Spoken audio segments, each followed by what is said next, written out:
Welcome back, fellow cardboarders. Today is a different kind of video, which will be part of our long-forgotten segment of reserved list rambles. And I kind of had the idea to create like a top 10 of reserved list cards that I think everyone should own. And you might be surprised, I will not talk about dual lands today. I do think they are good and solid investments because I think they hold their value long term the best. But these are not the cards we're talking about today. I'm more coming from the Commander EDH side, and not CEDH, but some of the cards are very good in CEDH as well. And I wanted to have a nice discussion about which cards I think everyone should have in their collection at least once. And since dual lands are not part of the list, most of them are actually quite affordable still. So if you've been a follower of the channel for quite a while, you might actually recognize some of the sleeves and know in which decks these cards are in. And we're starting out with the number 10 card that I think everyone should own, and going up to the number 1 spot, which is a card I also think everyone should have, and is a card that will probably also surprise you, so stick around till the end.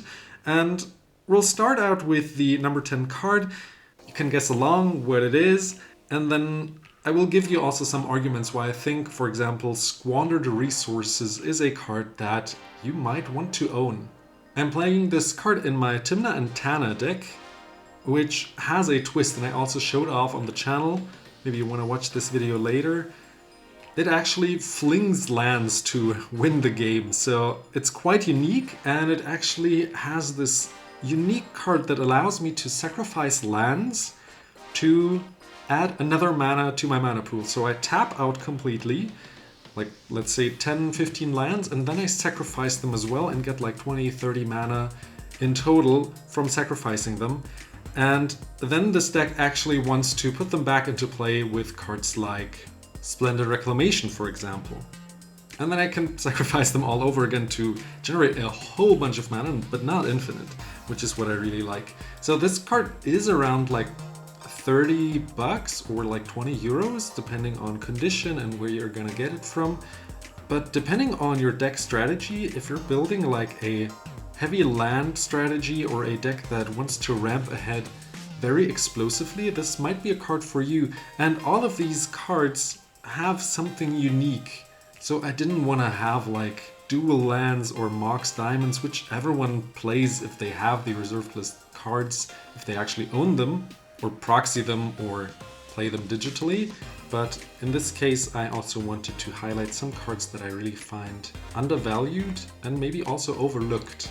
And it's currently the Christmas season, so maybe you want to gift a reserved list card to yourself or to some friends, and maybe there is something in the price range that you're thinking about gifting and you know they don't have it, own it, or the like. This card I actually owned 3 times. As of like 2 weeks ago, I owned it 4 times and I traded one of them away.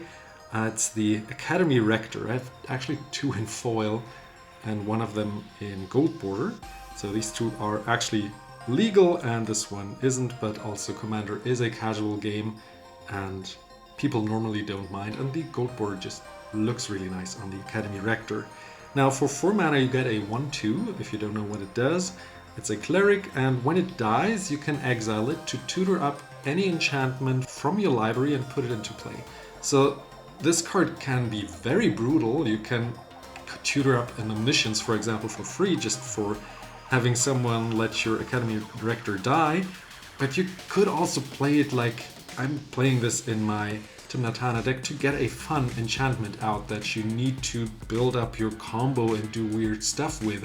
So you can promise the table, no, it will not win me the game on the spot like Omniscience, for example, but it will be a fun enchantment. You can also play it politically to tutor out an enchantment that everyone needs to team up against the arch enemy. So I really like this card. That's why I had it up to 4 times, now 3 times in my collection. And I'm playing this in all my decks that play with enchantments that are important. So this is my wife's Shrine Sisay deck, and this is in my Hana Pre-Modern deck. And yeah, maybe you have the $40-50 to get yourself an Academy Rector. The gold border one, which has this weird World Championship back, actually costs like half the price, so around 20 bucks. So if you are just playing this card, maybe you want to get a gold border one. So keep that in mind.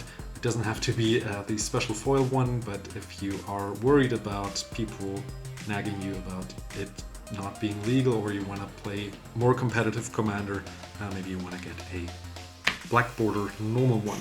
On spot 8 I put a land card, which I'm currently, as you can see, not playing in any of my decks, but I actually played it in a Marchesa deck, which was, I think, one of my favorite decks I've ever built, but at some point it got so strong, the dark rose, black rose, I think. And yeah, no one could kill it at some point. I just plucked it apart because I noticed that I'm also not playing it. Not many people are having fun wiping my board, and all my creatures are coming back again. So Volrath's Stronghold is a legendary land that comes into play untapped, which is quite relevant. So you can use it right away, and either it gives you a colorless mana, or you tap it for 1 and a black, and you get any creature card and put it on top of your library. And you can do this at the end of the turn of your opponent to draw this card right away at the start of your turn to be able to play it. You can also play it mid-turn and then maybe have something to draw with it. You can also save a creature that would be exiled otherwise from your graveyard with a Bojuka Bog or so. Just put it on top of your library, draw it next turn. So I have one gold border one, a normal one. I'm not currently playing any big graveyard strategy decks, since I'm also exploring Pauper Commander quite a bit on my channel currently, so these cards are on the side here waiting to be built in. But if you have a black deck, if this black deck has some creatures that are important, I think this card is quite a solid inclusion. And yeah, it doesn't come into play untapped, so just swap out a swamp and put this Stronghold in. This is currently like a 50-buck card, 80 bucks in the US apparently, so yeah, this doesn't exist in foil, sadly. I would love to have this one in foil as well. But yeah, it's on the reserve list, so it will never come back in any way. And Spot 8 is also not available in foil and can be put into any decks. I have 2 copies of this one. I have not shown these decks on my channel. These are artifact heavy decks, but they can be included in any artifact, in any deck that wants to protect themselves a little. So this is Force Field for 3. It's a poly artifact, which means you can use it multiple times. It doesn't tap, and you just pay 1 and you only lose 1 life to an unblocked creature. So you have a bunch of creatures coming your way, maybe a Blightsteel Colossus, and you pay 1 and you only get 1 poison counter, for example. So maybe you have like a Staxy deck, or a deck that only plays few creatures, maybe a like Pillow Fort deck, and if a creature actually comes through, you can pay 1 and also protect yourself from the damage that this creature would do. And yeah, the way to actually go around this is to attack you with a whole bunch of tiny creatures, then this card isn't that great. But there are also many big creature, big stompy decks, and you're protected by them, and the masses of creatures are normally contained with cards like Propaganda, Ghostly Prison, or the like.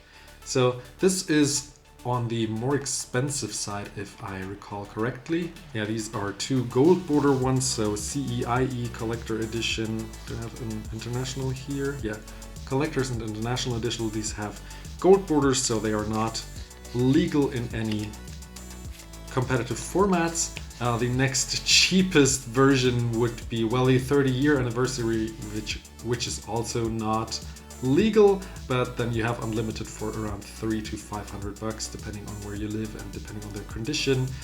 These collector ones cost around 100 bucks, maybe 150. So yeah, if you're playing casual, you can get those for half the price, or like a third of the price, depending on where you are. Next up again, we have a land. One of them I play in my Elves deck, and I actually have a spare one, which I could put into any of my green decks, which is Yavimaya Hollow. I have 1 in foil, which has a bend through it, so it was relatively cheap, but I really like it, and you don't really notice it in sleeves, only if you hold it against the light. And what it does is it doesn't enter the tapped, and you can either get 1 colorless mana by tapping it, so just like a Volrath's Stronghold, And what it also can do is tap a green and tap it to regenerate any creature. So the next time it would die or like damage would be dealt that would kill it, it prevents that, and you tap the creature and it just survives. So this can actually save your commander, your most important creature. It doesn't sadly get around like a damnation, which also says can't be regenerated, but for example a blasphemous act, you can protect it from that, or blocking a big creature, a single removal that just destroys a creature. So this is very versatile, and most of the time your opponents forget that it exists and they try to destroy, wipe the board, destroy a creature, and you can just save it for just having 2 mana open. This is why I really like it, and if you don't need it, you can just use it for a colorless mana. Green normally has enough mana to be able to leave 2 out, 2 open, and yeah, this card is around, I think, like $50. Yeah, so 40 in Europe and around 60-70 bucks in the US. So yeah, another solid investment in my eyes, and I would actually like to have a playset to be able to put it into all my green decks. Currently this is in my pre-modern elves deck and not in another deck, so I could maybe put it into my Timna Tana deck, though it doesn't have that many creatures, but the creatures I want to keep and protect should be protected. So yeah, maybe I will put it in there, I don't think about it. Now we are halfway through the list. We are at the top 5 now, and this is another one that has gold borders. And this is actually from another video that I've shown where I bought the whole deck, and this is Survival of the Fittest, and I really think this is a unique and strong card which hasn't been replicated yet. We have like Evolutionary Leap, which is similar but not the same, and this is just on a different level of power. Survival of the Fittest costs you 1 and a green as an enchantment, and for 1 green and discarding a creature card, you get the best creature card that you need for a certain situation, or just to put out some big scary creature. So you either get some removal at the end of the turn of your opponent, just before your turn, and just throw out anything you don't need and remove their whatever enchantment artifact with a Reclamation Sage, or you get out a big creature and attack them the next turn with it. But what it can also do is fill out your graveyard. So if you have like a reanimation strategy going, you can actually throw out your important creatures, get something new that's also nice and important to throw out later as well, and then reanimate the creature. So this has 2 sides that are very favorable and helpful, and that's why I have 4 copies of it. Actually 2 I'm not playing yet in any of my decks, so I should maybe build some more decks that need those, so maybe 2 copies are enough. I actually owned a black border one like 2-3 years ago, and I traded it away for a box of Lord of the Rings, a sealed box, which I cracked with my cousin, so we had quite a bunch of fun, because I also knew that I have a whole playset of these to be able to play with. So you pay around 150, maybe 200 bucks to get a black border one, and the World Championship one will cost you like 20-30 bucks. So a fraction of what a legal card would cost. Again, it's casual, just talk to your play group, talk to your LGS if it's okay to play with gold border cards, and then you're good to go. Many of these cards you see in CEDH, for example, Survival of the Fittest, I would say Yavimaya Hollow as well, maybe the Academy Rector. I'm not that big in CDH, but I know that the next card is a big CDH card, and I have 4 of these, which I accumulated over the years, and it is Intuition. I'm also playing 2 copies here. 2 of them are a little nibbled on, as you can see they have some white marks here, that's why I got them a little cheaper. And it's a very powerful card for any combo deck, but also for decks that want to do some political shenanigans, you name it. So Intuition is a 3 mana instant, and you can search your library for exactly 3 cards and reveal them to an opponent. And they choose 2 cards to put into your graveyard, and 1 of them goes into your hand. So the idea normally, which is how I played in my Hana pre-modern deck, is to put a combo on the table so that they choose any of the pieces I put into my hand, and the rest I can still get with my Hana back into my hand and put out the combo. the risk is that they exile my graveyard, but that's part of the fun. So, and what you also can do, and this is how I also played it, is in an Atris deck, where I had like kind of a political thing going, where I was like, hey, want me to get a board wipe? I will just pick out 2 lands and a board wipe, and you give me the board wipe and I can wipe the board. Or, hey, how do you want me to try to win? Here are 3 cards and I'll see what I can do with that. And this is how I like to play Commander in general, just to be able to converse with your opponent and see how they react and try to strike a deal with this very strong card. And in more competitive games you can get out your combo pieces without talking about trying to get out anything, because everyone is trying to win. So yeah, I think this is a very strong card, and you could put it into any blue deck, since there's always a card that you need. You could also tutor up for 3 counter spells and you get 1 and then counter something. It's an instant speed, so yeah, keep that in mind. The next card I really like because it's so unique. I have this in my Orzhov Cantrips deck, and it's the Bosium Strip, which actually, since it has a O with a double point, it's like a German Ö, so it's Bosium Strip, kind of like bird, similar, the sound. Anyways, it's a 3-mana artifact with kind of a unique effect, and the wording is kind of weird, so I will read the official errata text. So for 3 and tap, until end of turn, you may cast instant and sorcery spell from the top of your graveyard. And if a spell is cast this way, you exile it. And here it is really important, if you put this card into your deck, to never like shuffle your graveyard or like manipulate it, since you're actually not allowed to do that. So you have to leave it in the order that the cards fall into your graveyard, and then you're able to use the Bosium Strip to cast one after another the top card if it is an instant or sorcery card. If you have something to manipulate your graveyard, even better. Like if you can exile like lands to get them out of there, or like creatures, you're able to only focus on these cards, and this card enables from the beginning, when you start it, to the end of the turn, that you can cast stuff from your graveyard. And in my Cantrips deck, where I want to cast a whole bunch of cheap cards and be able to cast them again, is really great. Even if they don't have flashback, this kind of gives some flashback, doesn't it? And I have a Calamax deck as well, where I actually would like to put this in. Like I would want a second copy, maybe even a third one, since just general Spellslinger decks would like this card, wouldn't they? So yeah, keep this in mind. And this is quite cheap actually. By the way, I forgot, the Intuition is about like 150 bucks. This one is even cheaper, like this costs like $2 or $3. So it's a very cheap card from Weatherlight. And back in the day, like in like 2020, 2021, this card hit like highs of like 15, maybe 20 bucks. So it has potential to become an expensive card, since it's so unique, and I don't think Wizards will print something similar like this, and it's on the reserved list, so keep that in mind. And the artwork is just so cool, isn't it? Now, spot number 2 is a card that I also own 4 times, and I have this in my White Dandan deck, which is a card that allows red to draw cards, and in this case a whole bunch. It is the Wheel of Fortune, and I own 3 white border ones and 1 gold border on the back. This is because the dual lands are the only white cards in my white border cards in my land fling deck, in my Timnatana deck, and I'm able to fetch the white border duals easier this way. That's why I needed a black border Wheel of Fortune, and I didn't want a beta one, which would cost so much more.